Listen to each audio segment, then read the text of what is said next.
everybody, I'm Tom Vassell. I'm Milla Cleghorn. And today we're taking a look at a game I was very excited about for two reasons. Insecta, the Ladies of Entomology. I want to make sure I do that. I don't know. Sound it out. Yes. The study of bugs. Or insects, I guess. It's not bugs, because bugs include spiders. Anyway, it's about insects, and it's about the women who did so. Yeah. Don't get too excited about the theme. You're not going to learn a lot about these people. I mean, you get to see their pictures. Right. I think if you know about them, you see that integrated into it, but their individual personalities, but the game doesn't necessarily put that forward. But I like it. And then the other thing is I like these designers. These guys have done a few things now, Lacrimosa and stuff like that. So, here's how to play it.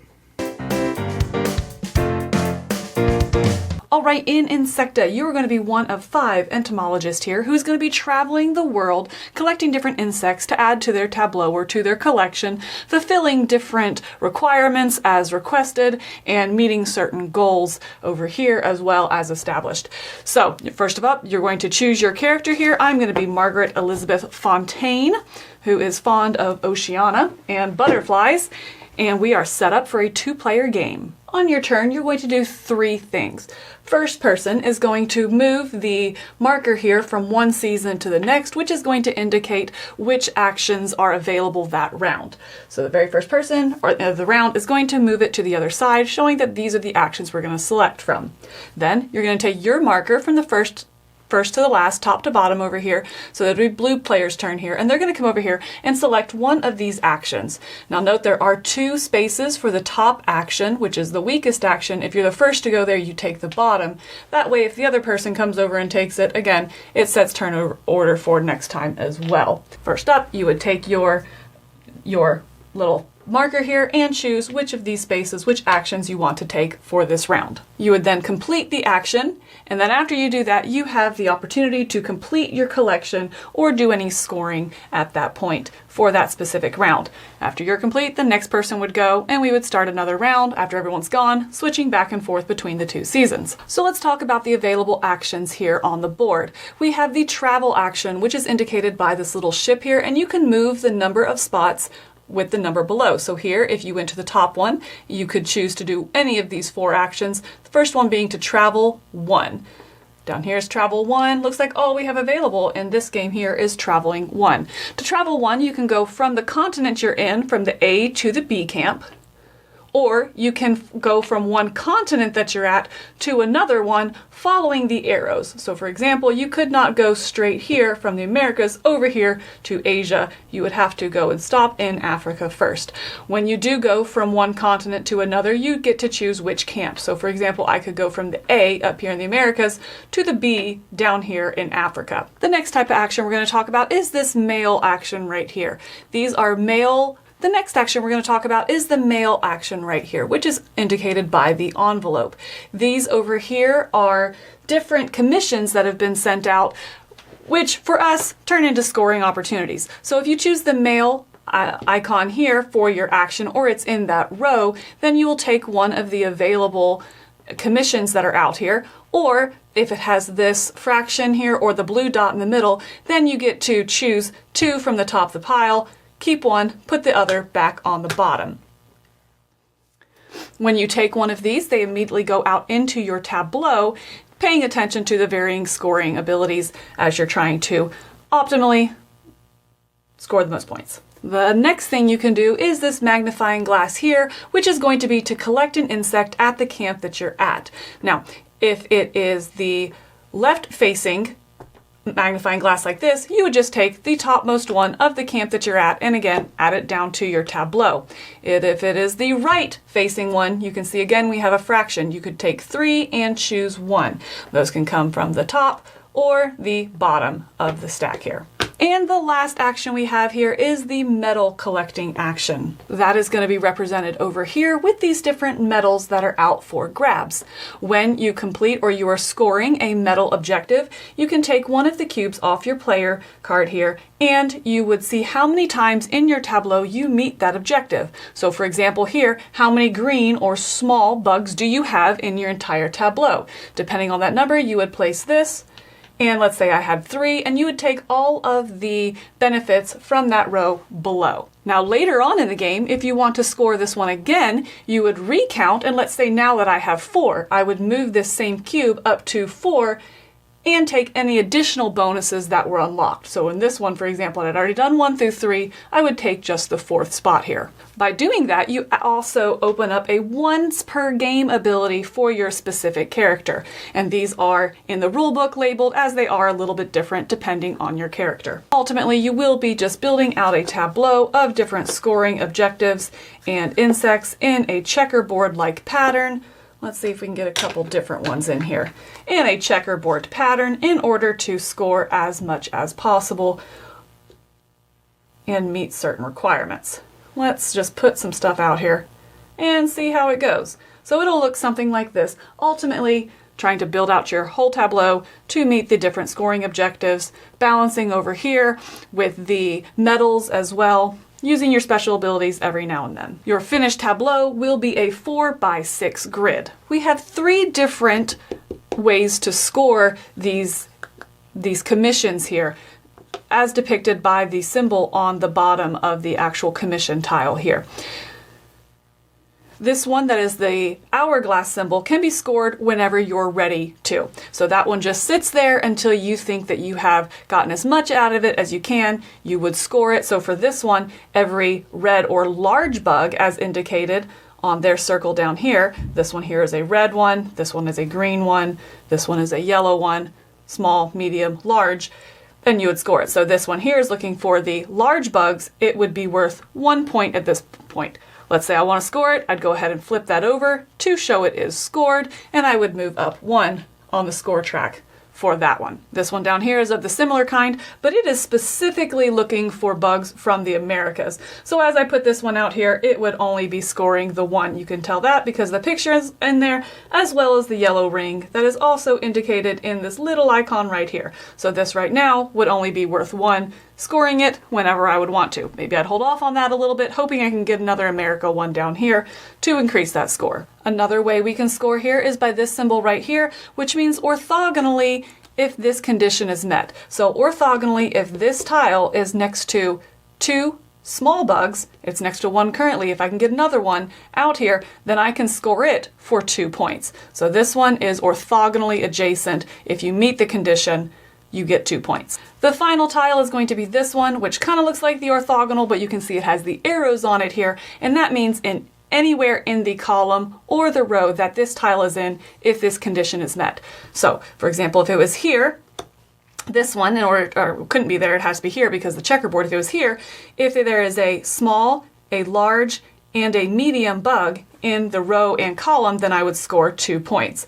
So I don't have, right now all I have is a large and a medium. I need a small bug. Now let's say I move on the board and I'm able to get this bug here. For example, you can now see that this tile is going to give me 2 points here because orthogonally I have the 2 green, so I could go ahead and score that one for 2. And then this one down here, now I have a small, a large, and a medium in the row and column, so I can score that one as well for an additional 2 points. When you take one of the tiles from over here, it is of course refilled for the next person to have 4 to choose from. Play is going to continue like this round from round, switching between the seasons, which is going to change the available actions. To note, when you take an available action, if it looks like this, for example, this is just for visual purposes, I guess, to make it look prettier, but it is you do take that entire line. So if they went here, for example, you would travel 1, choose 3 bugs, or grab 3 bugs, keep 1, discard the rest, and take 1 medal opportunity. All 3 of those, not either or. So play will continue back and forth between the seasons as you are setting your player order, taking your actions, and then moving to the next season until somebody completes their grid of 4x6. At that point, you will go into final scoring. Every researcher here has a favorite type of bug. Margaret Elizabeth Fontaine here is fond of the butterflies, so if she has any of those in her collection down here, she will get 2 points per butterfly, this specific butterfly.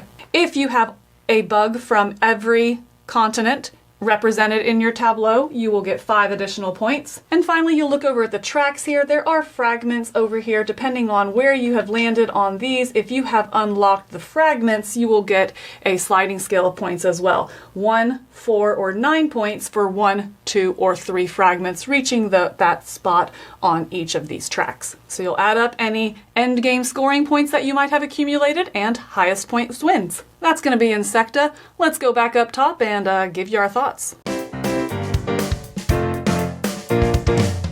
Now this game plays very similarly, I mentioned to Camilla, to another game that we're reviewing this week, Verdant, or Verdant, or however you pronounce it. All good. Where again, you're placing one thing you're like making a crisscross pattern. Yeah. Although in this particular game, it's not so much about, I'm not so concerned about the grid. I'm concerned about the grid a little bit, but I'm more concerned about just getting as much stuff out as possible. And also they affect, in Verdant, they only affect adjacent. Here they affect an entire row or column. Right. I think what's different about this one as well is you're scoring more in play in this one, whereas Verdant is a lot of end game scoring, and so it's that end upkeep versus in maximizing in game and then flipping it over and moving to the next step. So this is almost more like objective kind of fulfillment in your grid as opposed to that end game maximization. I said at the beginning I like the theme. Now if I go to your house and you have big, the dead bugs and pins. Oh, those are so cool. No, they're not cool at all. I'm always they're so pretty. I'm like, Oh, you don't like them? Oh, they look a little gross. I like insects, not on me, but I like going to see an ant farm or whatever. Yeah. But I think the insects in this game are really cool. Yes. And I like the theme. But this game could have used a graphical fix. Overhaul. The symbols on the different things, like, for example, continents. Yes. In particular, hey, you go to different continents to get things, and I would have to squint and look at the continents. They didn't even make the continents different colors. That would have been an easy fix. Yeah, they did. Well, I'm sorry, they're different colors, but they're in a green background.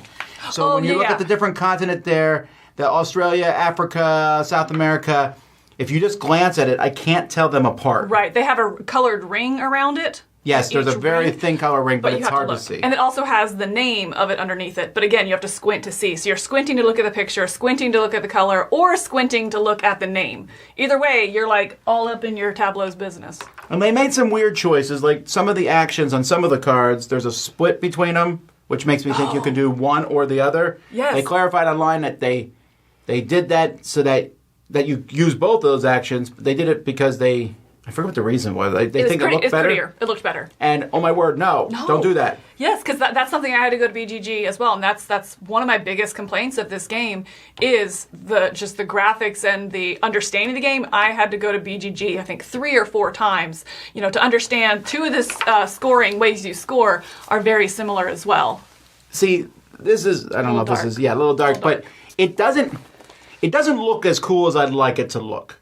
I mean, when I'm looking at all the insects and all the different envelopes and everything, I mean, it's kind of cool, but when you have to really look at it to see everything. I wish it was more friendly. I think I'll disagree that it doesn't look as cool. I think the artwork, the aesthetics, it's really neat looking. Yeah, I'm pulling that back. What I meant is not cool, I meant as clear. Clear is the word I meant. It's not as user-friendly. It's not as intuitive. You don't look at your board and immediately know what's going on. I mean, anytime it's like, okay, is it time for me to score this? Let me see. I think, hold on, will you double-check this? I do have the right colors, right? And so we're like both squinting over my little board there.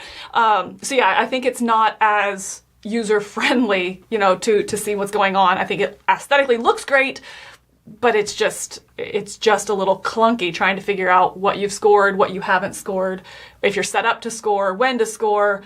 And the 3 ways you score the male tiles are not really clear either. Again, I had to go to BGG for clarification on that. Yeah, and that would not have been hard to put in here. Right. Now, I like the game.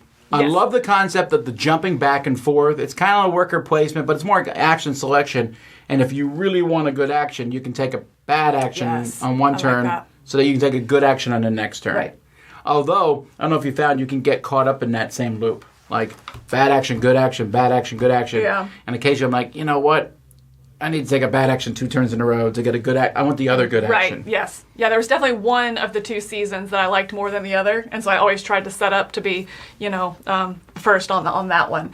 I liked that concept of balancing back and forth and the changing player order and kind of, balancing good actions or powerful actions versus weaker actions to set your player.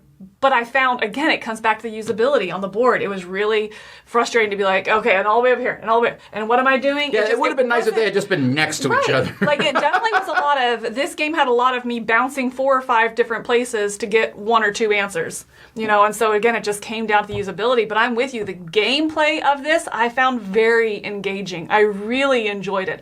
I liked the balancing the actions with the turn order. I really liked building out the tableau and deciding in game, it's a 6x4 grid, and when do you kind of finish off that 4? It's like, boom, that's my set size. Yes. I loved that pressure of that, the pressure of when to take the male tiles and when to score them and turn them over. I really found that tableau building in this absolutely fantastic. So gameplay, and I think that's where I really struggled in this, is the gameplay was like on point. I really like what it's doing. But the usability, and unfortunately I don't know that usability is going to get better with time. It's not going to be necessarily rewarded with more plays. My eyes are still going to bounce back and forth. I'm still going to have to squint to see the difference. I think with a graphical overhaul, and graphics, I mean like, user graphics, not graphics, visual, how pretty it is, I guess graphic design, it would be a fantastic game. It's like so close. I just want someone to go in and tweak some of these little things. Well, for me overall, I'd give it a 7, and I'm giving it a point because I like the theme a lot. I like the art, and I mean, you don't get to see this during the game itself, but this is really cool. Right. You just don't ever get to see this during the game. Yeah. You'll have to look at this board. There's movement on the game, which I found to be less interesting than I thought. Hey, I mean, you can almost always go to where you want. You just can't go from Europe to Oceania or from Asia to America. Yeah. And so the movement was fine, but I like the back and forth. I think the pile of tiles is so high. Mm-hmm. You're always going to get different tiles every game. And I don't know, every time you feel, you have your own little special abilities that you can take to feel a little bit cool. But the game is not particularly difficult. It's just build a cool little grid out there. Right. And I actually, spoiler alert for Verdant, I actually like the gameplay of this one better. Even though they have a lot of the same thing. Verdant looks way better. Then you're right, this could use a good graphic overhaul. But I don't know that this is a newer company, so I'm a little bit more, inclined to give them a little bit of a pass on this. I think they did a good job. I think it definitely has the 1800s vibe going for it and everything. I just want to see something more involved next time. But it's a good one, and I enjoy it, so I'd give it a 7. I'm actually going to come in a little bit higher, and what saves the score for me is the gameplay. I'm going to come in at a 7.5 on this one. I disagree. I think this is more my style than Verdant. I really think that this is absolutely aesthetically very, very pretty on the board. You're like dead bugs is all, man. I just like the dead bugs. What can I say? I really think that they nailed the theme that they were going for with the artwork style, but kind of getting those sciencey elements. I can keep going. I love the way this looks. I love the gameplay. I think it is simple once you understand it. But again, I mean, this would be so much higher if I was rating it just on the graphic design and like usability. I mean, I'd probably need to be down near a 4. I mean, it's like that big. I don't know if it's. See, I don't think it's as bad as you do. I was so frustrated by the amount of time I was on BGG and the amount of time I was squinting. Okay. Yeah, because I was raging. But that being said, the gameplay I really enjoyed, so that's going to kick it up to a 7.5 for me. I think the theme's well done. Really interesting decisions, really interesting balance of tactics versus strategy, taking what you want when it's available and planning those actions, but long-term strategy, holding out, waiting for certain things. I think it's a great balance of that with some worker placement elements. So, well, there you go, folks. That's Insecta, the Ladies of Entomology. It certainly is a theme I'd like to see more stuff like this. Until next time, though, I'm Tom Vassell. I'm Milla Cleghorn. And you've been watching The Dice Hour.